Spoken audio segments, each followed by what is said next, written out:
Ah, celui-là. Il y en a oui. trois, Il oui. y en a trois. Là, Oh oui, ils sont tout petits. Hein. Oui, très bien. Donc on va prendre celui-ci, je crois qu'on va voir l'essentiel. Voilà. Hein, ça c'est une espèce, donc une espèce qui est mycorhizienne. Bon, alors il est tout mauve. C'est un champignon qui est très hygrophile aussi, donc on peut avoir le pied mauve, les lamelles mauves, mais le chapeau quasi blanc ou légèrement beigâtre. Mais donc ça c'est parce qu'il réagit à la sécheresse, hein, donc il faut le savoir. D'ailleurs il est pas aussi mauve sur le chapeau que le reste. Hein. Alors on le reconnaît bien aussi parce qu'il y a quelques champignons mauves. Hein. On le reconnaît aussi au fait que les lames sont distantes les unes des autres. Elles sont fort écartées. Par rapport à ce qu'on a déjà vu jusqu'à présent, c'est fort écarté. Hein. Donc là, pas de problème. Nous sommes dans le genre Laccaire, L-A-C-C. Hein, donc attention, hein, pas lactaire. Hein. Laccaire, L-A-2-C-A-I-R-E. Voilà. Hein, donc Laccaria en latin.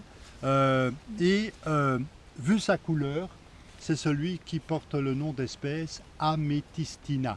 Hein, en latin, donc améthyste, comme la pierre précieuse, hein, la couleur de la pierre précieuse, améthyste. Ça devient beaucoup plus grand? Non. Ah, ça, Non. c'est la taille. Oui, c'est une bonne taille moyenne. On peut trouver un peu plus grand, mais vous voyez, on a surtout des un peu plus petits. Hein, voilà. Et pourquoi il est passé à profit vu qu'il y a des feuilles Oui, hein, bon, donc il les prend en passage et pas seulement, donc on voit que est fixé, mais il n'y a peut-être pas de mycélium qui va dedans, à une faine. Une faine, hein. Ah, c'est ça. Mais on le disait, ça profite pendant des années, donc dans des anciens bouquins, hein, comme le Paxil, enroulé, hein, donc était considéré comme comestible. Maintenant, dans les nouvelles éditions de livres sur les champignons, on ne dit pas ça, on dit qu'il est mortel carrément. Hein, et celui-ci, donc, je sais pas. Je sais pas s'il est. Comment est-ce qu'on peut passer de comestible à mortel dans la classification? Eh bien, c'est tout simple. Hein, c'est que nos connaissances maintenant avec Internet, on sait tout ce qui se passe un peu partout. Hein, et on a appris que, notamment du côté italien, il y a des gens finalement qui sont décédés.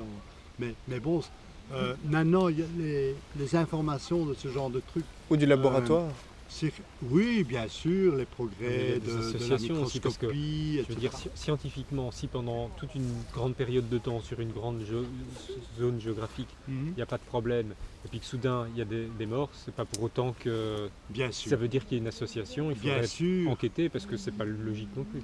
Non, mais c'est sûr. Mais ce qu'il y a, c'est que dans les bouquins, ils ont intérêt à être prudents, parce que il y a quelqu'un qui peut se retourner contre l'éditeur ou je ne sais pas quoi. Ah oui, mais c'est autre chose, c'est vrai, mais ça fait partie de la vie pour le moment. Hein, donc maintenant, il faut faire gaffe. Hein. Si on connaît un cas toxique, il vaut mieux dire qu'il est toxique. Hein. Mais c'est vrai que le Paxil enroulé, c'est quelque chose de spécial, parce que passer de comestible à comestible sans intérêt, c'est déjà un pas. Puis toxique, c'est-à-dire que vous pouvez avoir quelques dérangements intestinaux, c'est un pas. Mais ici, on a franchi carrément le pas extrême, hein, c'est-à-dire c'est devenu toxique.